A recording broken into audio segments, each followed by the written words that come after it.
I'm the greatest thing you'll ever have. The greatest thing you'll ever have. The greatest thing you'll ever have. I am so damn hot. Skiddly dooply up to da do da do da. But you'd never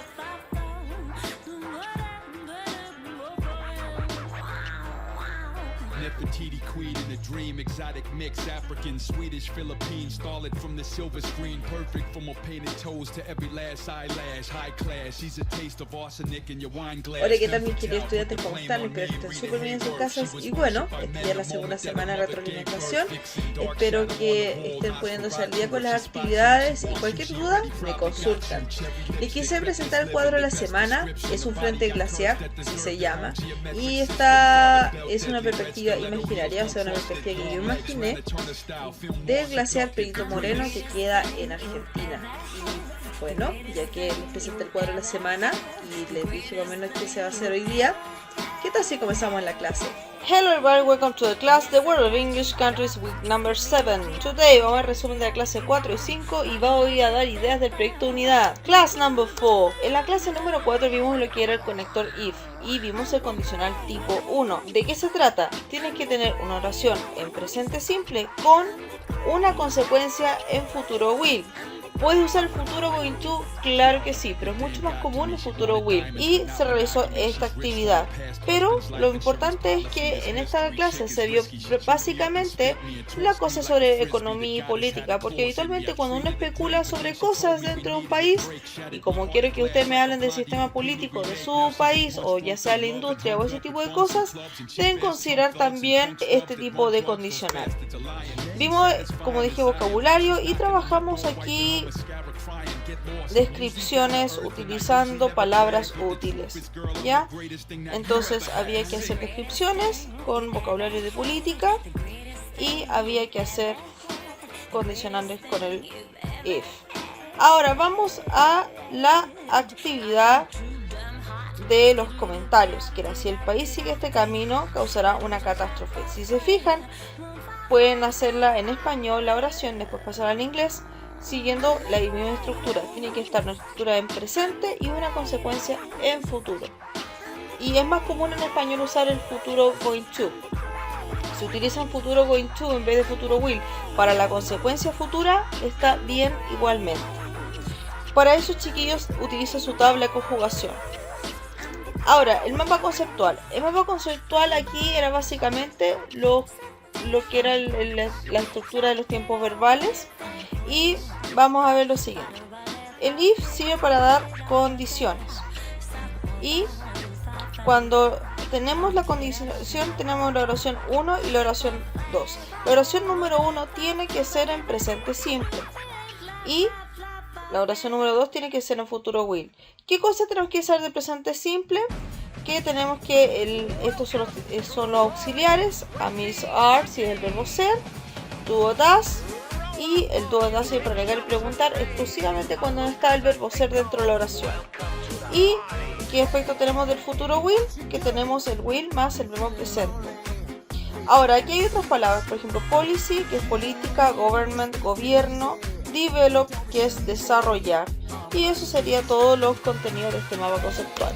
Ahora sí, vamos a la clase número 5. En la clase número 5 vimos el segundo condicional. En la anterior vimos el primer condicional y este el segundo condicional. ¿Y en qué se difiere uno del otro? Bueno, que estábamos trabajando con el pasado simple, como la oración número 1, y la oración número 2 tiene un condicional donde tú puedes encontrarte con el would, el could, el should. ¿Más habitual usar el would? ¿Puedes usar otros verbos modales? Por supuesto que sí, y están también en su tabla de conjugación y la van a encontrar en el futuro will. ¿Por qué? Porque el futuro will es pariente del would y el could y el should, y se utilizan exactamente de la misma forma. Ahora, una cosa que quiero que se acuerden, chiquillos, es que si bien la estructura dice pasado simple, en realidad es un tiempo verbal llamado subjuntivo. Por ejemplo, en vez de decir si te cayeras, sería si te caís. Eso sería el pasado simple. Pero si tú hablas en subjuntivo, sería si te cayeras. Tomen ojo si ustedes van a traducir, ¿ok? Ahora, en la misma clase se hizo algo sobre los tiempos verbales y la comparación entre el condicional tipo 1 y el tipo 2. El condicional tipo 1 se vio en la clase anterior, o sea la clase número 4, y acá el condicional 2. El tiempo verbal de oración 1, como pueden ver que en el condicional 1 es presente simple y en el condicional 2 es pasado o subjuntivo. En el tiempo verbal de oración 2 de este mismo condicional es futuro will, o sea la consecuencia es futura, y aquí puedes usar un verbo modal. Les recalco, will es pariente de estos de aquí, will es un verbo modal también, sin embargo el significado es un poquito diferente, por eso lo van a encontrar en la misma parte de la tabla. Y acá por eso mismo estoy distinguiendo el verbo modal involucrado. Y el nivel de posibilidad, con el condicional primero la condición es más probable que suceda y esto es menos probable. ¿Por qué? Porque el will es sucederá, estudiará, leerá, y el otro es leería, sucedería. Entonces, como estos modales son más suaves, por lo tanto la consecuencia es menos probable. Y acá está este ejemplo para que ustedes vean la diferencia. Si vas de compra, deberás traer algo, ¿ya? Si fueras rico, nótese que no es fue, porque ese sería el pasado simple, pero ese es el subjuntivo. Ahora que era chiquillos, era construir esta oración. Si fueras a la playa, deberías ir de esta forma. Chiquillos, yo sé que en español suena raro este tipo verbal. Sin embargo, en inglés y en español en este sentido un poquito diferente. Entonces solamente les pido que cuando ustedes traduzcan, utilicen los tiempos verbales sabiamente y sabiéndose más o menos las reglas. Les recalco que ustedes pueden cometer todos los errores del mundo, está bien, y me pueden mandar por supuesto borradores para que les pueda ayudar. Y acá está el verbo conceptual. Ahora recordemos que está el condicional tipo 1 y tipo 2, ambos trabajan con el if. Acá tenemos que el if sirve para recomendación, advertencias, predicciones, sugerencias, y los verbos modales también sirven para esto de aquí. El subjuntivo está en los condicionales tipo 2 y el if puede ser reemplazado por el when, claro que sí. Caminaba, estudiaba y leía, esos son ejemplos de verbo pasado para que vean la diferencia entre el subjuntivo y el pasado sí. Ahora chiquillos, eso es más o menos todos los conceptos de este mapa conceptual. Les recuerdo que los verbos conceptuales podían hacerlo como arañita, o sea, una cosa que derivaba muchas cosas, o relacionando entre pares, ambos estaba bien. Lo importante es que vean la relación entre un concepto y otro.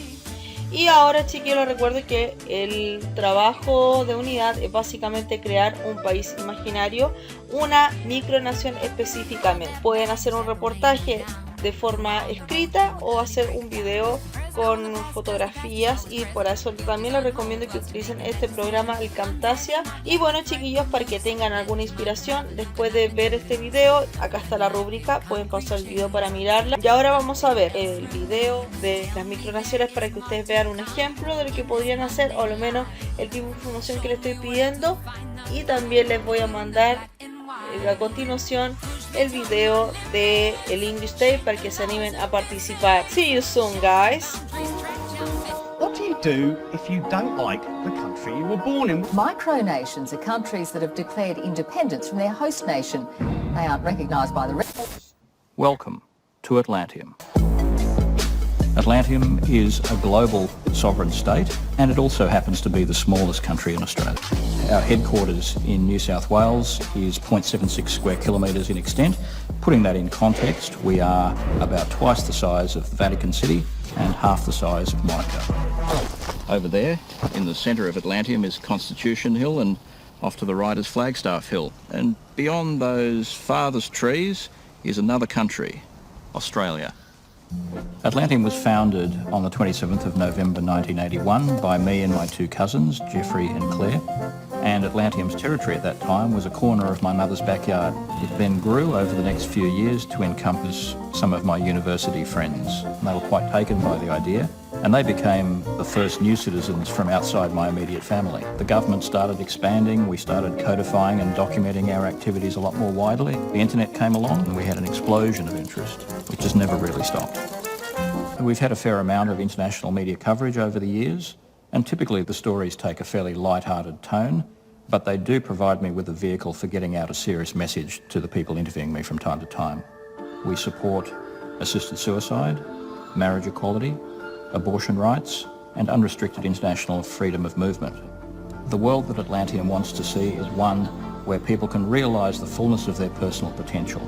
We have in excess of 3,000 citizens in around 100 countries, everywhere from Morocco to Azerbaijan to Zimbabwe. We say, throw open the borders. Our economy will benefit, our society will benefit, and humanity's future will benefit. People are usually approved as citizens through a simple online process, but on rare occasions, I do induct citizens personally.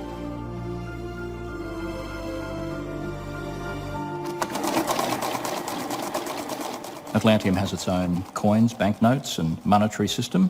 We even have our own national anthem, the Auroran Hymn. It's an excerpt from the third movement of Saint-Saëns Symphony No. 3 in C, which everybody knows.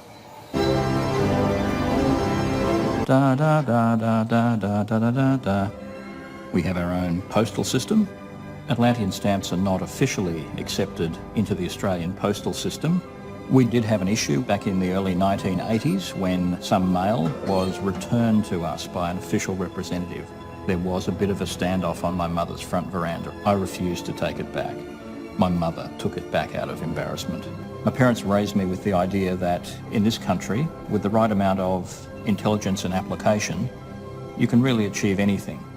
And 35 years later, Atlanteum has grown into a global organisation where my vision is now shared by thousands of people around the world, and not many people have that opportunity in life. If through Atlanteum I can contribute in some small way to that hoped-for bright future of humanity, then I will go to my grave a happy man. English Day 2020. La actividad del English Day, Low Cost Cosplay y el Kahoot. Se va a explicar ahora de qué se trata cada una. El Low Cost Cosplay, chiquillos, va a ser lo siguiente. ¿Ven las imágenes aquí? Ver disfraces y personas que están imitando pósters de película. Bueno, de eso se va a tratar.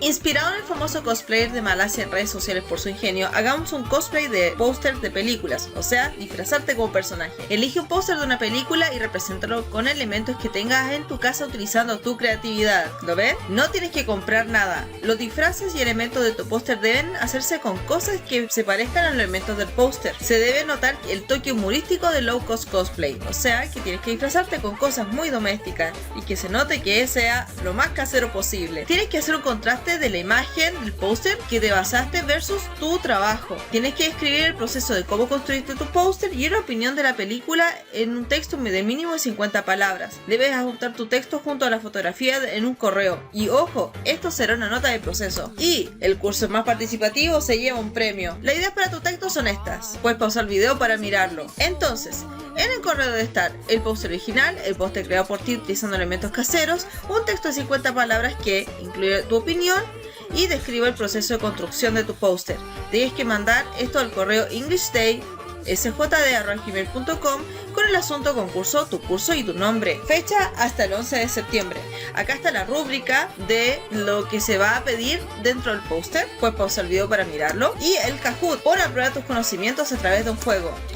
Día del concurso online será el jueves 3 de septiembre. Será jugado a través de Meet, donde se controlará el juego y puedes ver las preguntas, y el Kahoot es un juego aparte donde aparecerá solo el color de la alternativa a seleccionar, como aquí. Desde el computador solo se debe ingresar al kahoot.it y ingresar un código que será dado antes de jugar. Puedes tener la ventana abierta de Meet y jugar Kahoot sin problemas al mismo tiempo en otra ventana de tu explorador de internet. Por lo tanto, una pantalla para Meet y otra pantalla para Kahoot dentro de tu mismo computador, y se puede hacer a través del uso de ventanas de internet. Si tienes solamente teléfono, puedes descargar el Kahoot en el teléfono celular, y para jugarlo debes asegurarte de ver la transmisión en vivo, lo cual significa que tendrás que pedirle ayuda a otra persona que pueda prestarle su teléfono para poder ver la transmisión en vivo. Las rondas están aquí publicadas. Habrán 3 ganadores por ronda. Ganan los alumnos que más respuestas correctas tengan por cada ronda. Anímate a participar. Y esas son todas las actividades de English Day 2020. Hazte parte.